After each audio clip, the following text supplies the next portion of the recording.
What would you do to listen to the album your favorite band doesn't want you to hear? Would you stand on one leg? Sure. Hello, I'm Trevor and I am eternally uncool. Like that? Think about bringing that back. Lost media is a fascinating subject. When I edit my videos, I binge lost media videos and lost media icebergs. For one, they're all like an hour to 2 hours to 4 hours long. For two, they're filled with like such interesting topics. Lost movies, lost YouTube videos, lost literature, but my favorite has got to be lost music. There are so many lost songs, unreleased albums, entire discographies of bands that have never seen the light of day. You'd be surprised at how many of your favorite bands have unreleased, scrapped, or completely lost albums. Bands will work on an album and due to unforeseen circumstances, whether it be lack of enthusiasm in the work, problems at the label, or internal conflicts within the band, they'll end up scrapping the entire project. It happens all the time in the entertainment world. Lost albums fascinate me because a band could come up with this big concept, creating entire worlds and an entire era, and just shelve it for whatever reason. Sometimes I like to imagine what it would be like if my favorite bands released their lost albums. But most of these albums remain lost and we will most likely never hear them. It's unfortunate because a lot of these albums have really interesting concepts and ideas and sounds. In this video, I'm going to discuss 3 lost or semi-lost albums from 3 of my favorite bands. Fall Out Boy, Panic at the Disco, and My Chemical Romance. The emo trinity. It's gonna be a wild ride. Let's get into the video. Ooh, what was that? It's called Eating Out Your Girlfriend. And it's real and it doesn't matter. Okay, you guys got me. This first album isn't technically lost. It's more of an album the band would just like you to forget about. Fall Out Boy's Evening Out with Your Girlfriend. Technically, it's Fall Out Boy's debut. Technically, it's a mini-album. Mini-album? EP? What's the difference? There were no singles, no charts, nothing. Up until very recently, the band wiped this album from existence. It's just Thanos. They don't even mention it in the booklet for their first Greatest Hits compilation. The only songs they ever mention from the album are Growing Up, which is labeled as a rarity, and Calm Before the Storm, which was reworked for their real debut, Take This to Your Grave. This is me standing in the arch of the door, hitting that look that's on your face. What made Fall Out Boy cover this album up? The long and short of it is, at the time they released this album, they weren't the band we know them as today. They were still a small pop-punk project from a bunch of Chicago hardcore kids. Also, the production is just not great at all. It's very not great. Which is understandable when you're still a small local act. Also, Andy Hurley wasn't in the band yet, which I think he adds something to the band. I think for a band to be successful in the way Fall Out Boy is, you have to have personality. Pete, Patrick, Joe, and Andy all have distinct personalities. Pete, Patrick, Joe, and Andy all have distinct personalities within the band. The drummer on this album, I don't even know this guy's name. His name was Mike. Mike. He's no Andy Hurley. Fun fact, Patrick Stump actually wrote all the lyrics on this album. I didn't know that until I did research for this video. I always assumed Pete Wentz wrote the lyrics because he did that for most of Fall Out Boy's albums up until Save Rock and Roll. I actually kinda like some of the songs off this album, not gonna lie. The version of Calm Before the Storm is cool, but it doesn't have Pete's screams in it, which is my favorite part. I try to imitate it myself, but I just can't scream. It comes out more like I'm yelling at a cat. And Switchblades and Infidelities is just a really catchy pop-punk song that sounds like something Saves the Day would have made on like Through Being Cool. And of course, Growing Up is just an underrated Fall Out Boy classic. As of 2021, Evening Out With Your Girlfriend is available on all major streaming platforms. Apart from that, I don't think Fall Out Boy has referenced the album at all. I don't even remember it being mentioned in Joe Troman's book. But it's still an interesting look at the beginnings of what would become one of the biggest bands of all time. Fresh off the success of their debut album, A Fever You Can't Sweat Out, Panic at the Disco, at this time consisting of Brendan Urie, Ryan Ross, Spencer Smith, and John Walker, would seclude themselves in a cabin in Mount Charleston, Nevada, and begin work on their sophomore effort, Cricket and Clover. The album leaned more into the psychedelic side of rock music. The band didn't want to just make songs, they wanted to tell a story. They wanted each song to lead into the next. This was going to be a concept album about two lovers named Cricket and Clover. Other than that, I don't know any other parts of the story. Obviously, the album was eventually scrapped, and the band would start working on their actual sophomore effort, Pretty Odd. Pretty Odd also had a kind of psychedelic edge to it, but more along the lines of like the Beatles and the Kinks. According to the Panic at the Disco fandom wiki, only 2 songs have been released that were worked on during the Cricket and Clover sessions. Those 2 songs are Folking Around off of Pretty Odd and Nearly Witches Ever Since We Met off of Vices and Virtues. According to former drummer Spencer Smith, Nearly Witches was actually written after work on Cricket and Clover. A demo of the song was also featured on the mixtape demo thing Fall Out Boy did between Infinity on High and Folie à Deux, Welcome to the New Administration. But the band is credited as the Paul Revere jumpsuit apparatus for some reason. And it sounded a little different from the version we would all come to know and love off of Vices. As a boy, I eat my wishes on golden toothpicks and digested them with wolf intestines. Some song titles have appeared on Genius and in a Kerrang article at the time.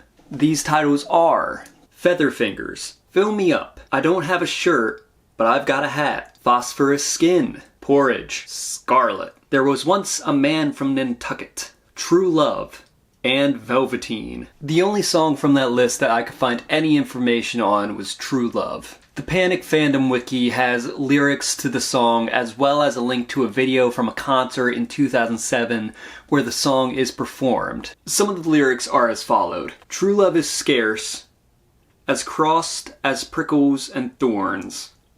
On juniper trees, true love is scarce, as crossed as prickles and thorns. On juniper trees.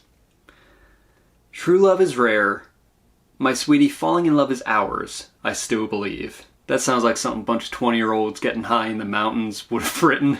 In 2018, former bassist John Walker tweeted that he found some of the demos from the Cricket and Clover sessions. Well, that's exciting, let's hear them! But he said he didn't have the actual authority to release anything. Who has that authority? I don't know. Maybe the label? Maybe Brendan Urie? Maybe both? Who has that authority? I don't know. Who knows? Not me. We may never hear anything off of Cricket and Clover. Or maybe we'll see a release of some sort in the future. It would be really cool to see what these 4 really talented young musicians came up with while getting high in the mountains of Nevada in 2006, 2007.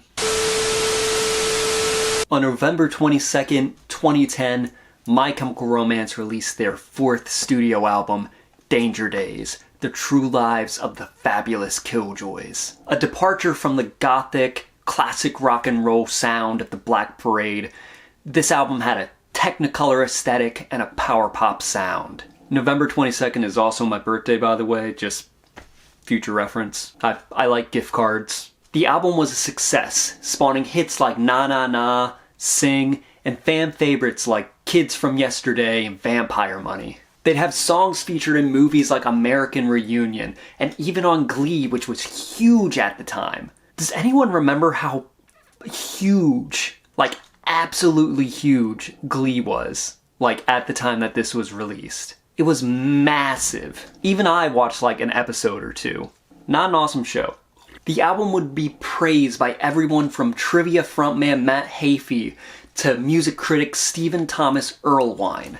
Feel like I'm pronouncing both those names wrong. The album would even have a comic book spin-off created by frontman and celebrated comic book writer Gerard Way. In 2012, My Chemical Romance revealed they were working on their 5th studio album, known only then as MCR5. During the process, they would release Conventional Weapons, a series of EPs that showcased raw punk rock sound and more Smashing Pumpkins style alternative. With these EPs being released, as well as the project Mad Gear and the Missile Kid, fans wondered what this new album was gonna sound like. My Chemical Romance is one of the bands that are known for not sounding the same on any of their albums. They went from the post-hardcore AFI sound of I Brought You My Bullets to the kind of more gothy mall punk of 3 Cheers for Sweet Revenge.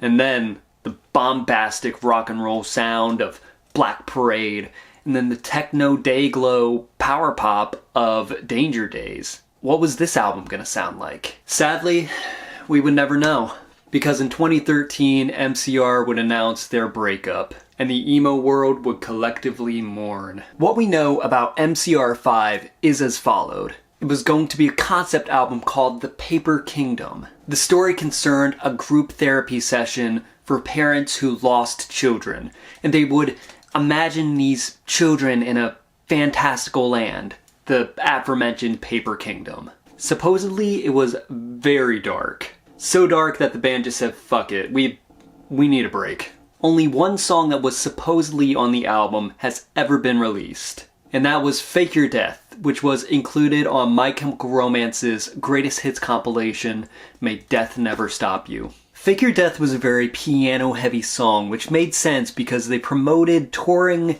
pianist, keyboardist James DeWeese of Get Up Kids and Reggie and the Full Effect fame to full-time member. It was bombastic and anthemic, and the perfect song for them to leave us on for almost a decade.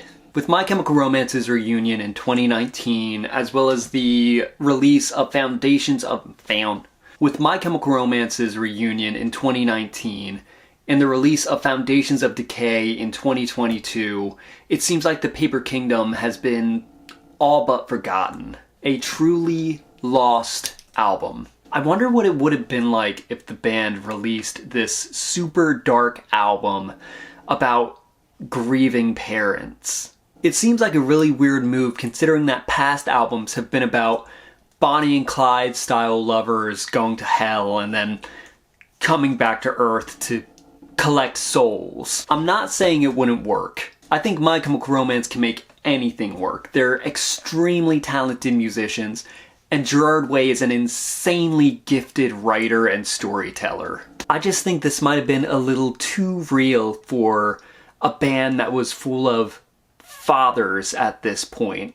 I don't think they wanted to tour an album and have to put on shows every night where they play the parts of grieving parents. I'm sure that's probably not very good for your mental health.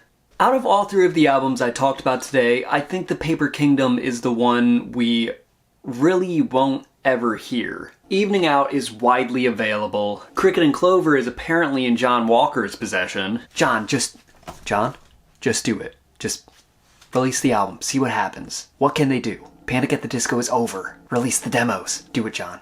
Do it. Do it! But Paper Kingdom just feels like something that will just never be. I think Fake Your Death was probably the best part of that album, and that's probably why they released it. But what do I know? I'm just a guy who makes videos on YouTube. So fake your death and walk away and leave the lights on when you say and look at all that pain. Would you like to hear any of the lost albums I mentioned today? Do you think they'll ever be released? leave a comment below and let me know. That's gonna do it for this week's video. I post a new video every week, so make sure you subscribe if you're into pop punk or emo music or anything like that. I have broad tastes. I'm still trying to get to 100 subscribers by summertime. So, spread the word to your friends, share this video anywhere you can. Send it to your boss, your sister, your mom, send it to your Tinder hookup. Send it to John Walker. Let's see if we could get it to him. Tweet at John Walker and send him this video. But that's my time. I'm Trevor. Stay uncool. That's the end of the video. Goodbye.